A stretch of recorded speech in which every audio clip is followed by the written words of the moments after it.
jërë ngeen jëf yéen mbokku téléspectateurs yi bàyyi xel la télévision Zone 7 TV mooy la télévision des 4C comme ni ñu leen koy waxee rek saa su ne Parlons Jeunes day ñëw tous les 15 jours Parlons Jeunes nag nekk une émission thématique boo xam ne day ça concerne entièrement les jeunes ñuy dem dans les coins et recoins du Sénégal pour xool jeunes yi naka la ñuy dundee si yan situation ak bu nekkee am na leneen loo xam ne dañ koy déplorer wala dañ koy dénoncer ñu toog si waxtaan si ak ñoom pour trouver une solution là-dessus. loolu moo waraloon tey Parlons Jeunes débarqué ñëw fii nga xam ne moom mooy dans la région de Thiès si benn ville bu ñuy woowee Kayar nekk entre 7 voire 9 kilomètres de Bayakh. ñu ñëwoon fekk fi benn jeune buy wuyoo ci turu Babacar Ndiaye nekk un jeune entrepreneur en même temps un visionnaire. mu amoon benn projet boo xam ne tegoon na ko depuis le mois de janvier 2017 mu tegoon benn projet boo xam ne ñu ngi koy woowee CRI Jeune mu nekk une création d'un centre de récupération et d'insertion sociale pour les jeunes donc moom mu amoon des projets yoo xam ne tegoon na ko soumettre que ñi nga xam ne moom mooy ministère de l'éducation nationale ministère de la justice ak ki nga xam ne moom mooy les collectivités territoriales les collectivités locales donc loolu moo taxoon tey ñu ñëw doxante fi nga xam ne moom mooy diwaanu Kayar ñëw retrouver ki nga xam ne moom mooy Babacar Ndiaye waxtaan ci ak moom ci li nga xam ne moom la nekk di xeex muy insécurité l'immigration clandestine ak li nga xam ne moom mooy l'insécurité de manière générale comme gis nañ ne actuellement présentement fii ci diwaanu Sénégal insécurité bi xaw na tiital askan bi ba ñu ngi xool est-ce que la libre circulation des personnes ñu ngi xool ak seen i besoin naka lañ koy jéem a doxee ci mbedd yi tranquillement sans gêne sans rien du tout donc loolu dafa nekk loo xam ne askan bi ñëpp ñu ngi siy tiit askan bi kenn ku nekk mu ngi am njaaxare ak tiis lu xam ne mu ngi xool naka lay jéem a décanter la situation loolu moo waraloon tey ñu ñëw seet si ki nga xam ne moom mooy Babacar Ndiaye parce que day xeex ci li nga xam ne moom mooy àq ak yelleefu doomu aadama day xeex li nga xam ne moom mooy comme ni ñu ko waxee rek dafa créer benn centre de récupération et de réinsertion sociale pour les jeunes sans plus tarder nag dañ koy bàyyi mu présenté wu nuyoo ak les fidèles téléspectateurs de la Zone 7 TV comme ça ñu wéyal waxtaan bi. salaamaaleykum maa ngi tudd Babacar Ndiaye jiite association CRI Jeune centre pour la récupération et de l'insertion sociale ñu siy liggéey depuis 2010 mais mu ngi génn 2017 document bi parce que nekkoon na liggéey bu yaatu boo xamante ne nii dafa laajoon maanaam temps bu bari. laaj tamit di dugg ci biir xale yi di xool naka la ñuy dundee di dugg ci biir marché yi di dugg ci biir koñ yi pour mën a xam xale bi boo ko bëggee moom weññi jaarale ko ci yoon bu baax naka nga koy maanaam xam jikkoom yi nga xamante ni moo nekk ci moom pour dindi ko ak jël yeneen jikko dugal ko ci moom moo waraloon yàggaayu projet bi. mais yàlla def na bi ñu ko génnee mu nekk projet boo xamante ne nii mënoon na dimbali jeune Sénégal fi ma taxaw di wax nii parce que Sénégal jeunesse bi mu am boo xoolee dans le monde entier kenn amul jeunesse bu mel noonu ba pare. jeunesse la boo xamante ne nii maam dañ leen di blâmer ci loo xamante ne nii boo xoolee lu ci bëri dëgg la sax xëy na bu ñu leen dimbali woon amaana du woon yegg foofu mais après dañ leen ni boo xoolee malmené di leen génneloo ci tali yi di leen sànniloo ay xeer te boo xoolee tamit xale li nga xamante ne nii vraiment mooy doxal réew ëllëg ci xale la nekk ci jeune la nekk. waaw man sama parcours maa ngi commencé di foncer. falaa defee sama formation ci atelier bu ñuy wax atelier Modou Seck muy koo xamante ne Sénégal ñëpp xam nañ ko muy ku contribuer wu ci formation jeune u Sénégal doon nañ fa liggéeyal Youssou Ndour doon nañ fa liggéeyal ku mel ni président Ablaye Wade parce que boobu maa ngi jàng métier foofu laa commencé di def sama formation après nag laa am sama atelier bopp yor samay affaire bopp yor samay maanaam projet bopp. après ci laa ñëwee Grand Dakar installé wu Grand Dakar nekk fa président comité de gestion jusqu'à présent maay vice-président des parents d'élèves donc aménagé fa atelier ñëwaat fu mel ni Bambilor aménagé fa atelier donc foofu laay defalee xale yi ay formation donc Kayar laa mujjisee parce que comme projet bi duñ ci taxaw donc ñu ngi Kayar di xool naka la ñuy mën a liggéeyee ak commune bi naka la ñuy mën a liggéey ak jeunesse bi. d'accord léegi Babacar est-ce que mën na ñëwaat ci li nga xam ne moom mooy inspiration bi nga xam ne moom nga am pour monter li nga xam ne moom mooy cette association parce que association bi ñu ngi ko tuddee centre de récupération et d'insertion sociale pour les jeunes. waaw maam merci beaucoup. initiative boobu mu ngi ñëwee ci man dama nekk maître artisan bi ma nekkee maître artisan en 2015 Macky Sall bi mu jëlee pouvoir bi. ci la recenser jeunes artisans yi pour ñu def test xool les meilleurs artisans donc après foofu ci laa gisee ne formation aussi bi nga xamante ne maa ngi si nekk di xalaat ak di liggéey ak jeunes yi lu jar a doxal mu jëm kanam la parce que xale yi ñu ngi laaj instant à l'heure là instant bi ñu ngi laaj formation ñu ngi laaj ñu jàngal leen ñu ngi laaj ñu dimbali leen ba pare aussi muy li nga xamante ni dafa nekk sama contribution dans mon pays man ay dem ay immigré yooyu yëpp mënoon naa ko def mën naa ko sama ay moyens mais mosuma sax defar passeport parce que tellement que ne dama bëgg a contribuer wu si sama développement réew mais ñun suñu problème mooy que ne ñun ñi ñu jiite ñoom seen politique nekkul ci dimbali jeunesse bi ñi ñu jiite ñoom seen politique nekkul ci jàngal xale yi ñi ñu jiite ñeen seen politique nekkagul sax maanaam ci taxaw ci jafe-jafe askan wi moo tax soo amee genre projet yu mel nii di ko liggéey da ngay sonn parce que ñoom seeni projet c'est politique. waaw xam nga moom bokk na ci projet bi ñu liggéey boo xoolee sax mu ngi ci flyer yi immigration clandestine lu ko gën a waral boo xoolee ci biir famille yi liy pousser xale yi pour ñu dem mooy gënaat leen bi seen biir. parce que da ngay gis xale boo xamante ne nii par exemple mu ngi ci fee yi mu ngi fi xam nga jeunes yi mën nañ leen ñi am problème mën nañ leen dimbali ñi nga xamante ne nii vraiment dañu réer ñoo gën a bari ba nga xamante ni tey fu nekk nii boo nee woon marché rek da ngay gis laale woon ni jeunes yu bari dañuy génn parce que xamuñu fuñ jëm initiative yooyu si li tax ñun ñuy liggéey ci projet boobu dañ ci bokk mais Sénégal moo nekk dëkk boo xamante ne nii vraiment ñun ñi nga xamante ni yàlla may nañu xalaat ak xel ak kattan pour maanaam liggéey ci réew mi dañu mayul suñu chance pour ñun ñu xool nu ñuy contribuer suñu chance ci réew mi loolu moo waral yu bëri boo ciy développé tamit ça sera rien du tout. voilà mu mel ni projet bi tamit soumettre nga ko ñi nga xam ne ñoom ñooy les collectivités locales mooy les administrations yi nga xam ne ñoo nekk au niveau local ak dem nga ba ci même ministère yi pour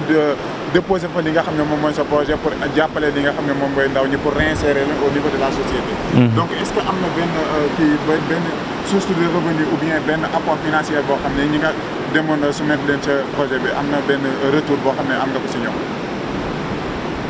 waaw am na comme par exemple ministère de la formation professionnelle am na lettre bu ma bu ñu bindoon ci suñu mail woo ñu ñëw pour peut-être ñu xool naka la ñuy waxtaanee ba am ay partenaires pour mën a taxawal projet bi mais dama gis ne après loolu peut-être dafa nekkoon loo xamante ni peut-être xëy na peut-être pour ñëw waxtaan ak ñun ak xam nga découvrir ñun xam nga projet yi ñu yor ak ñun ñooy ñan mais c'était pas pour réellement jàpp ci projet bi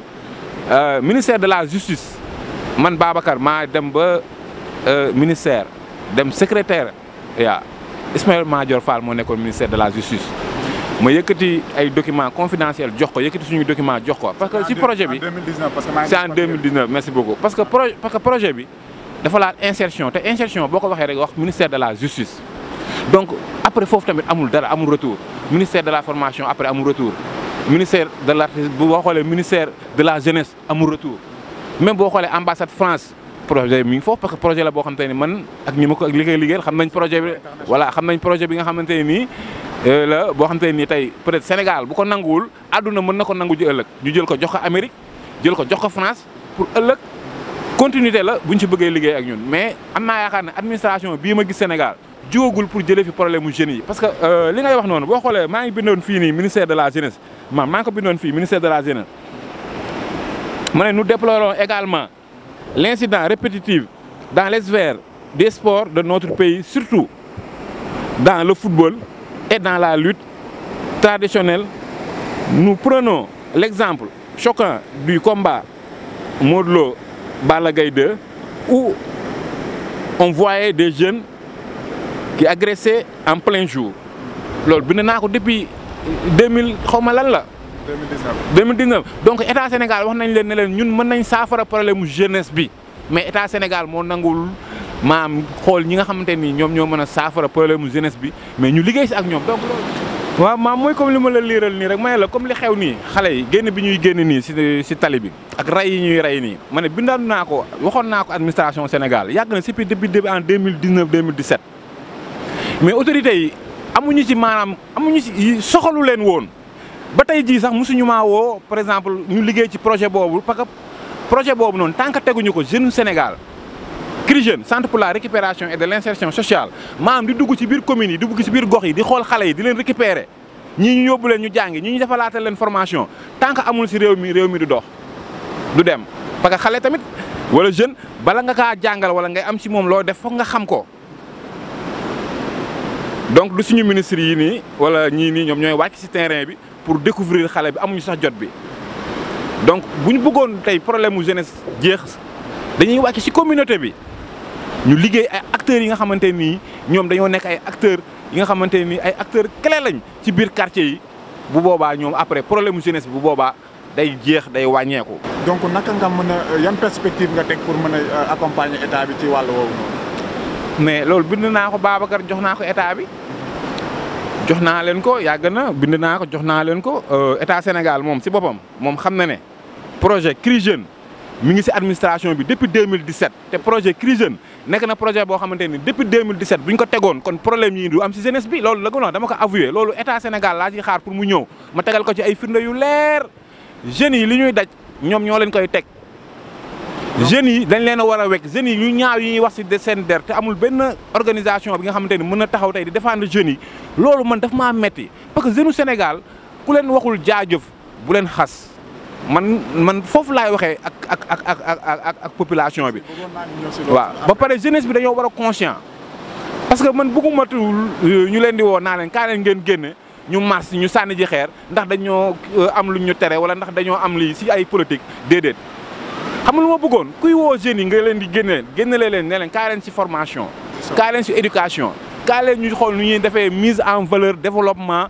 Sénégal kaa leen ñu xool naka la ñuy xoolee géographiquement naka la ñuy changé lii naka la ñuy changé lii pour man booy génneloo jeunesse yooyu nga leen war a génneloo mais pas ngay génneloo jeunesse ci kaa leen ndax dañ maa tere loo xamante nii sama yëfu activité privée la personnelle la ngeen génne yéen ñëpp ñu yàq dëkk bi loolu même politicien bu koy def sa yaram boo tëddee guddi war naa daw nañ xool message yi nga xamante nii buñ ko génnee ci jeunesse bi dina nekk ay message yoo xamante ne ay message yu baax lay doon ay message yu royukaay lay doon parce que tamit du état wala du administration moo am problème au Sénégal c'est même dans les familles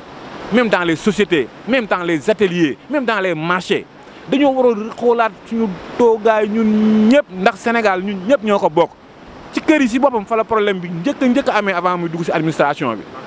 te ak biscuiterie di ko defal xale yi donc ñëw Bambilor donc finalement maa ngi nii fii Kayar di ko def ba am nañ benn final boo xam ne war nañ ko jouer loolu si li ma gën a may approche si xale yi